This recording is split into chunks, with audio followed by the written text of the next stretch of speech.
recording. Record. You already started recording. Here, why don't you turn off the recording just for a sec?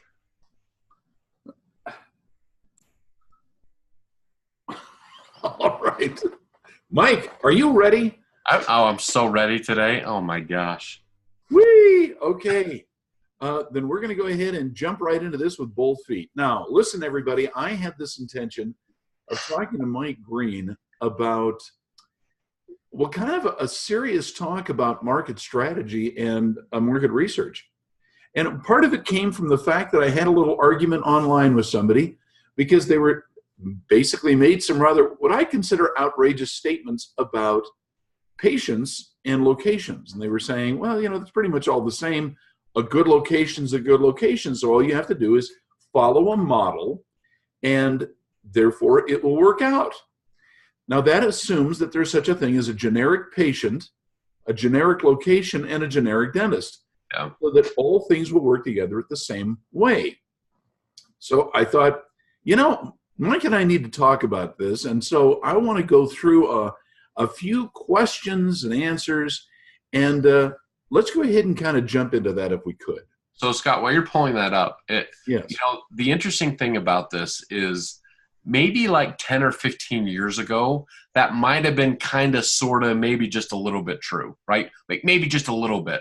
Yeah. But as things have progressed, that is the folly of not only professional practice owners, but also marketing companies, to think that there's this particular set of exact same things that they can do every single time in every single geo, in every single circumstance, and be successful. And throngs of unemployed dentists can testify otherwise, that it doesn't work, or you'll go broke marketing that way. Okay, well, let me just give you a real life example. I'm not going to mention them by name because I don't want to get sued. But there's a company that does mailings, discount mailings, and they swear they have got the best math in the world. Right. They are making huge money. All you have to do is just send a huge number of discount mailers, and I'm saying the minimum is like 20,000, and they will get a reliable response. The people who know what they're talking about in marketing always say the same thing. Well, sure, you're going to get the low-hanging fruit of cheap people. You're going to get people who are only looking for a discount. These are not long-term patients. But it will, every single time, bump the production up because people will come in as long as that production's going on, that promotion. You just have to replace them with a brand new bunch of people who are cheap. Yeah. The thing is, you don't have to spend as much on a serious marketing effort if you have good research. Yeah. The results are better. You'll make more money. You won't be throwing money after, bad. And the other thing that I like to tell people is you're going to get a higher quality of patient if you do your market research. Yeah. So anyway, that's one of those things that came up. The other thing is we got a couple of competitors who did demographics. And their whole idea of scoring or giving a weight to a good location or a bad one suggests that all of them are the same. And doctor, in case you're listening to this, you're not just like your neighbor, and you can have two practices right next door to each other. One's going to thrive and the other's going to die. Yeah. Well, the other thing that's interesting is that's kind of the marketing strategy of a lot of corporate dentistry right now. It's like they're trying to get the low-hanging fruit, and that's why they spend a tremendous amount of money on those type of promotions, because they know that they're not going to keep that patient for the long term. They're in to get that patient through the door, and it's total production, it's churn and burn. And I'm not even criticizing that. I'm just saying that for their model, that's what they're going to do. The problem comes when a private practice owner decides, well, I guess that's what I have to do, and that's what I have to compete with. That's where the problem comes from. Understand that people or patients that go and are that low-hanging fruit, they are going to eventually end up at a private practice because they don't want to go through the corporate experience. Again, I'm not throwing rocks at corporate dentistry because they have a certain model, and that model is certainly has a purpose in the market. But for the private practice owner to say, well, I guess that's what I have to do to compete. Number one, you will go broke. You will go broke in your marketing. And number two, you will not get the people through the door that you want, that are going to be that long-term patient that's going to have a lifetime value worth your marketing. I couldn't agree with you more. And we've obviously seen this, in case anybody out there is wondering, Mike and I do see a lot of practices, a lot of things that have succeeded and a lot of things that failed. And incidentally, there's a reason why the turnover rate of doctors working for those practices is so freaking high. In some locations, it's 60 or 70% per year. In others, it's 120% per year. In other words, they're turning over their doctors crazy fast. Yeah. All right, well, let's go ahead and jump into this if we could and talk about some of the questions. Does market research apply to practices? In other words, is it going to make a difference in your life, in your business, in how much money you make, and in the quality of your life? And I'm going to tell you, oh, yeah, absolutely it does. Now, here's some cogent questions. I've actually got 8 of them that I thought we'd talk about, Mike and I, with you. And that is, why do professional practices need to do market research? Mike, let me start with you. Why do you think they should know it? So in my opinion, it's this. If you want to be successful faster, you do market research.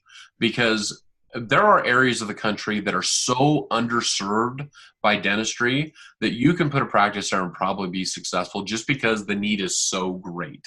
Right. Now, those areas are becoming fewer and fewer and fewer. And a lot of times there's a reason why they're underserved. Like, it's not really that desirable of a place to practice, frankly. But if you are going to any kind of a market size and you want to be successful faster, or if you're in an area that has any competition, the more data and analysis and understanding you have of that market, the more succinct your knowledge is, the faster your success will come because of that knowledge. Let me give you one example. So you can go into an area and you can do what we call external marketing, meaning that you can run Facebook ads and Google ads and radio ads and direct mail and whatever you want to do. That is something that is effective but expensive, right? Right. Now, a big change that's happening just this year in 2019 is that while those things will still grant you patients, what's more effective is looking for you doctors that have been in practice for a little while, looking at your existing patient base, understanding their needs, and tailoring a message specifically to them that doesn't cost you anything because you already own those people. And so again, the only way that you can shortcut that is by having that intimate knowledge and understanding of your patients. And so it's applicable to owners that have been in practice for a long time, and it's applicable to snappy young new doctors that are buying in practice, because the more you understand, the less that patient is going to be to acquire. Okay, well, I absolutely agree. Now, you just laid out the predicate. If you do market research, it'll happen faster. I also want to add to that, it'll be more cost efficient. So if we understand something about the people you're trying to reach, and you can put a message out with a medium that will work for them, the return on the investment goes up dramatically. Yeah. So you just, now this, by the way, is especially true. Mike, you said something really that is right. There are some locations that you really can't fail because there's so much demand, but I got to tell you, there are fewer and fewer. And very often they're in places that don't have a very good return on the time that a dentist involves or invests within the site. If you get into an area that's very rich, or that has lots and lots of people, or it's a place where there's a destination, you need to have market strategies to figure out what to say and what to do. So look, Mike, let's keep going on, because I don't want to run out of this because we are so smart. Okay, now, aren't all people about the same? So isn't this really a waste of money? No, I'm going to tell you something. When I was working with the California Dental Association, I was their marketing manager. I was just a young, fuzzy-cheeked lad. And the executive director, made us all go to a dental school class. He actually made us go to a couple of the dental schools in Southern California to find out what the dentists are learning. And I learned something interesting. They said, all you have to be is a good clinician, and people will beat a path to your door. Well, that's a lovely thought, but it's stupid, because people have to know something about what makes you good, and most people don't understand what makes a good professional and what not. They just have no way of knowing. So the assumption that everybody's basically the same and everybody wants the same thing is crazy.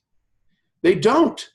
And in fact, everything that in market research suggests the more you know about a population, as defined by its demographic character and its psychographic profile, then you can have success. But if you don't do that, you won't be a good dentist. You won't be effective, and your practice will not become what it ought to be or what it could be. Right. Anything to add to that, Mike? Well, I think that just a word of caution, because a lot of dentists get into this position where they're hiring these marketing firm, advertising firms. And if they're not asking you questions like, tell me about your patients, let me do this research, let me understand what the psychographic nature or profile is of your patients. If they're not asking those questions, if they're just slapping out a marketing plan, it's equivalent to the thing that you always say, Scott, is that if every problem looks, what was it? All you have is a hammer. All you have is a hammer. Every problem looks like a nail. Yeah. And that is, I would say, that defines over 90% of almost every marketing agency out there, especially once looking at dentists, targeting dentists, because they say, oh, here's your perfect plan of what's going to work. They don't understand the psychographics and the demographic nature of the people that you're serving. Without that knowledge, man, it's just going to be expensive. Okay, now, psychographic, by the way, in case anybody's wondering, is a way of measuring why people make decisions the way they do about a particular industry. At Scott McDonald Associates, Dr. Demographics, DentalDemographics.com, we have looked at the psychographic profiles and assigned how you tell who's there and what the key messages are going to work and what media you should use to reach them. Yeah. Just like you said, Mike, a company that does nothing but dental newsletters will actually tell you, oh my gosh, the answer to all your problems is dental newsletters. Or one that does nothing but website design will go, you know what you really need? Website design.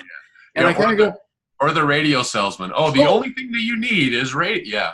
It kind of makes you like, no, look, buddy, I recognize that you really want to make a sale, but that's not the way to do marketing. That's why research counts. No. Okay, am I going to keep going? Okay, sorry. Now, how can you evaluate the sources of market research to see if it's trustworthy? All right, now this is tied to the last question.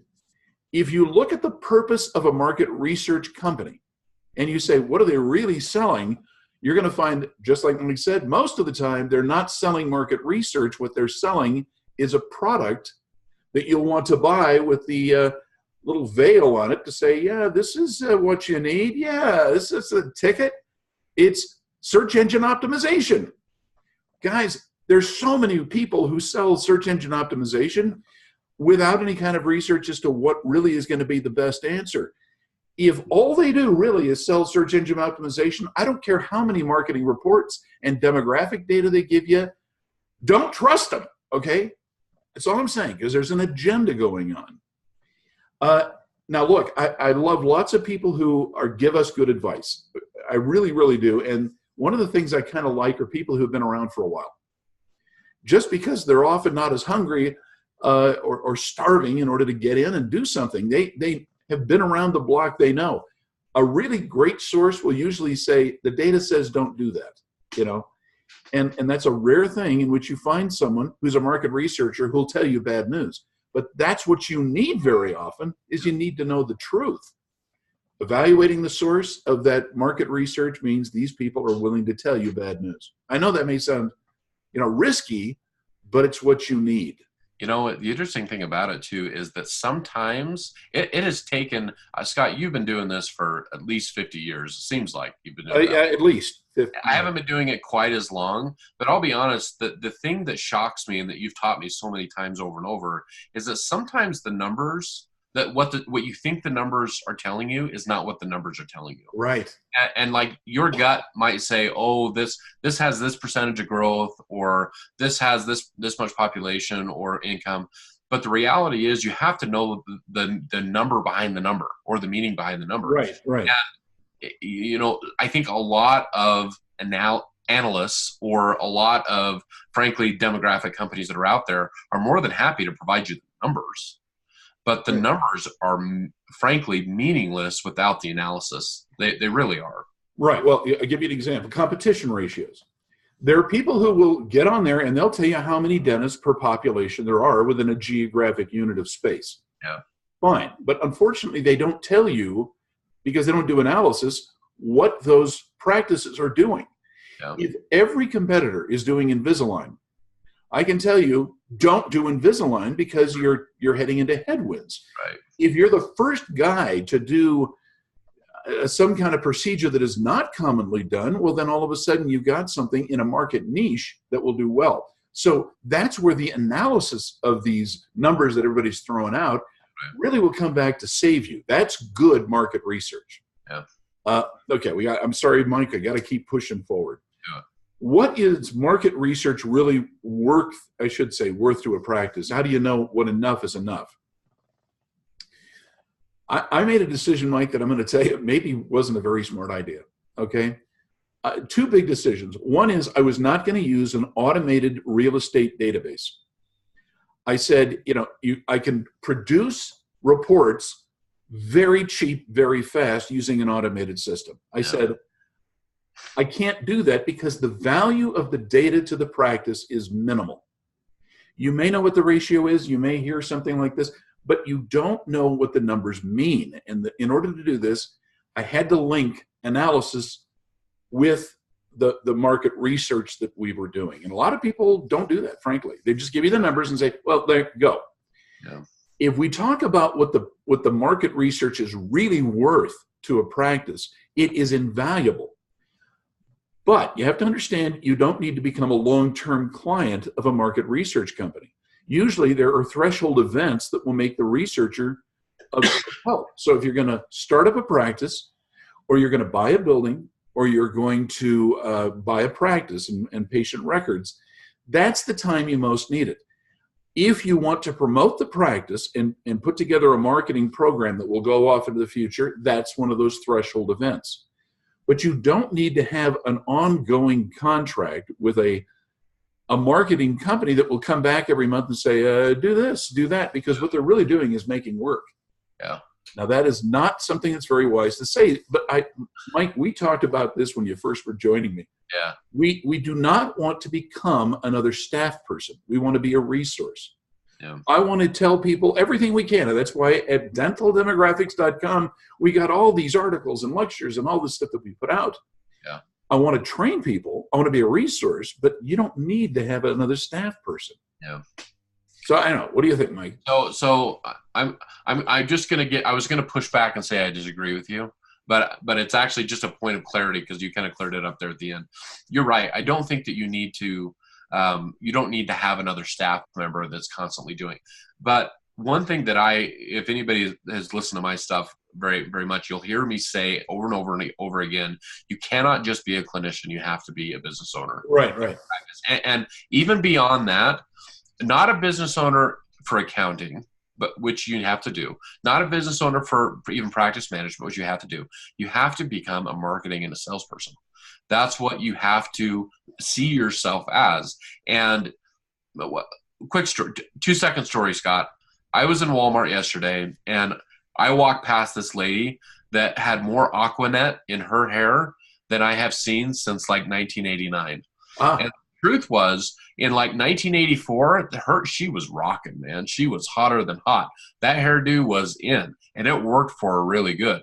Problem is, 30 years later, in 2019, that hairdo is really, really old. I encounter this all the time when I talk to doctors, about once a week probably, that they call in desperation, near tears, because they haven't had a new patient in months. And the reason why is because the strategy that they are deploying is the same strategy that worked awesome for them in 1998. And I see what problem was is that they did some market research. They found what worked. They did it. It worked. And now they're too scared to do it, or they haven't been committed to the research.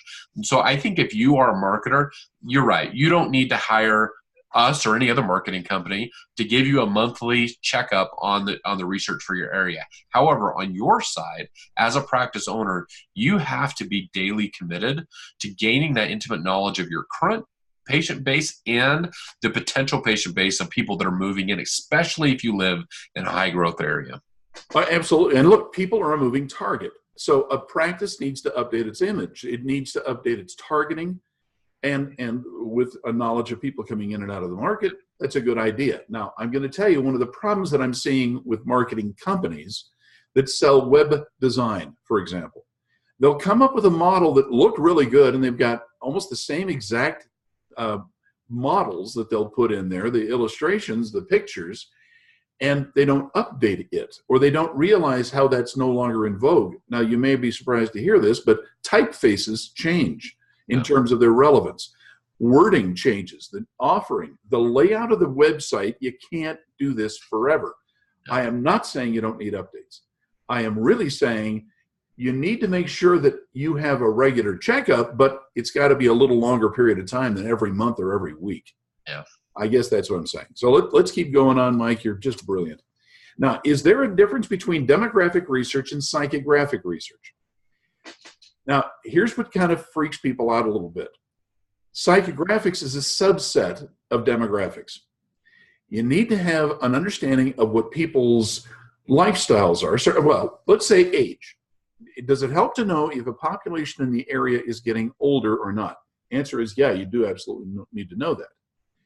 But if we cluster everybody together in different age cohorts, we're then clustering them into what they call a demographic cluster group, and that's sometimes called a psychographic. We know that people who are 55 to 65 are not the same as 65 to 75. You may know the demographics, but do you know how the behavior relates to that particular group? The same thing is true of ethnicity. Now, some people say, oh, you have to know race. Race is really important. So I'm going to get in trouble again when I bring this up, but the truth is, it's culture that matters, not just the color of someone's skin or the shape of their eyes. Yeah. It has to do with how they see the world, and that is what they refer to as a lifestyle. Now, you gather all those demographic factoids together, as well as their behavior, how people behave, and what they've got, like their net worth, and that's how you can interpret what a person's lifestyle is.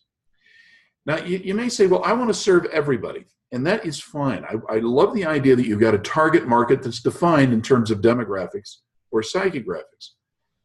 But the reality is almost everybody has a target group, whether they know it or not. You sometimes have to evaluate who you've got, but you also have to know who is out there to get and who you can influence. That's why your research has to be done, because you're setting up your practice around people, not procedures. Yeah. So I had a guy tell me the other day, well, I want to do all on 4, and I think that's a great thing. I said, fine. Are there the people there who will want it? He said, I don't know. I said, but I do know, and that's what I want to help you with. You understand? There's a relationship between procedures and population. Yeah. All right. Anything else you want to add on that, Mike? The only thing that I'll say is that if you want to know the magic silver bullet of marketing, it's understanding psychographics.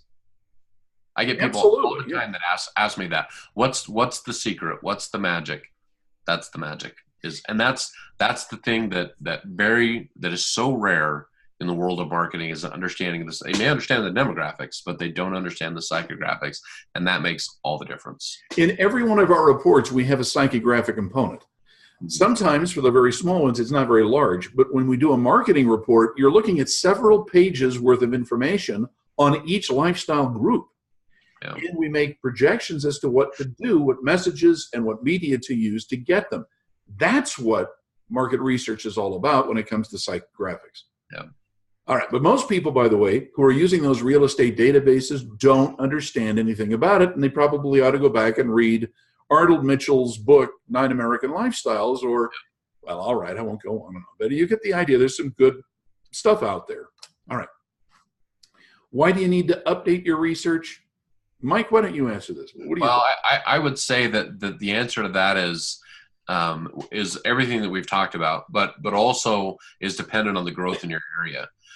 I think most people would be really surprised how quickly an area can turn over, depending on the local economy. You have a big new employer that moves to town, you could completely change not only the psychographic, but the demographic nature of a neighborhood or your potential patient base very, very quickly, in the matter of months, frankly, if you have a big event like that happens. And so, again, yeah, there are areas that are sleepy little whatever that have been the same since 1946, but for the most part, especially right now in the economy that we're in, most areas are seeing enough growth and enough employer growth and residential growth that you would be smart. Again, if you're a marketer, not a marketer like me, but a marketer, business owner, practice owner, doctor, marketer. If you're a marketer-minded person, then you ought to update your research. Quick thing, if you look at two communities on opposite ends of the country, Rochester, New York, and let's say Carson City, Nevada, neither of them is really growing very much. And you may say, well, if people are not moving into the area and the area is not affording new housing, is the area the same? And the answer is no. They're both growing older. Yeah. And as the population ages, it is changing. The clinical expectations of people in those areas are changing. So if you were to take and look at a 5-year period of time in either one of these not very quickly growing communities, you'd kind of go, this is not the same group. And even the people who haven't moved are different. Yeah. That's why even an area that's not growing needs to have that. And I'm going to put this down. 5 years, if you haven't looked at how the demography and psychography of your area are changing, kind of missing the boat. Yeah, and I would say that's on the like the really passive end too. Like I say, if you're marketing minded and you want to stay on top of things, and you don't have to order a super comprehensive demographic deep study every single year, but as a marketer, if I'm spending money marketing, it's my responsibility to understand that. So I want my data to be as good as possible. Absolutely. And by the way, I'm going to propose this. If you happen to be in an area that is changing or growing, every 2 years, you really need to consider what's going on in the market. Yeah. Now, if an area is going crazy fast, and there are some parts of Texas, for example, that are really changing their demographic character, and same thing in Utah, by the way, we're having a big turnover in who is coming to these states that are growing quickly. And I would say Maricopa County as well. Oh yeah, absolutely. So, but you got to know what part of the county, Maricopa County, is doing different from the other side. East versus west, north, south, really a dynamic market. And so sometimes you almost have to look at every year. And if you got a growth rate of 3% to 4% a year or more, boy, you better know what's going on. Yeah. All right, let me keep going on. What are the qualities of the source of market research that would be really important to know? I'm just going to throw this out. There are two things you need to know. There are a lot of market research companies out there that don't know dentistry. They're not bad people. They probably love their children and pet their dog. Okay, they're fine. However, they don't understand the profession. Now, good market researchers often will know all kinds of stuff about national trends. They know nothing about local trends. Yeah. And what we tried to do is to bridge the difference, where we're looking at very narrow geographic areas and saying, this is what's happening here. But we also have to do that second thing is say, we understand what's going on in dentistry. That's why we have dental demographics. And veterinary demographics as well. I don't want to leave the vets out. We've had a strong focus on vet, especially the last 12 months. And by the way, the vet demographics change a lot as the population shifts. I mean, it's amazing what kinds of services people are demanding, what they want, and where they want them. Right. So that's why we're looking at that. And incidentally, in case you want to have a little tip of the hand, we're probably going to go into dermatology and to vision care much more than we have in the next year. So we're organizing websites to serve them and to offer services that are very specific to their industries. But, well, I'm going to tell you, unless you know something about those professions, you're going to have a problem. All right, I think we got one more question. Okay. Is there any guarantee that research is accurate? Mike, what do you think? Oh, boy, that's a tough one. Anytime you have that word guarantee, you know, I don't know how to answer that other than I can guarantee what my analysis is on the data. You know, we have data vendors, and I honestly feel like we have the best data vendors possible. And so I feel like as much of a guarantee as can be given, we're given it. But understand that the same reason why we don't say the numbers are great, you'll be successful, we'll never say that, because we say the numbers are great, you could be successful, but so much of that depends on on the doctor. You know what I mean? And so, Yeah. I've seen awesome doctors go to crappy areas and do amazing, and crappy doctors go to great areas and die. And suffer. Yeah. And that happens because the numbers are a huge factor, but not the only factor. Okay, I absolutely agree. Now, I'm going to answer the question specifically. Is there a guarantee that research is accurate? The answer is no. There is not. And let me explain why, because you have to understand where the data comes from. If I were the person who is gathering information from the U.S. Census Bureau, the census in the United States is one of the finest research bodies there is anywhere. Totally. If I were trying to do this in Mexico or Argentina or France or any of these others, they are not good sources of that because the gathering of data and its analysis is highly politicized. That's not a good thing.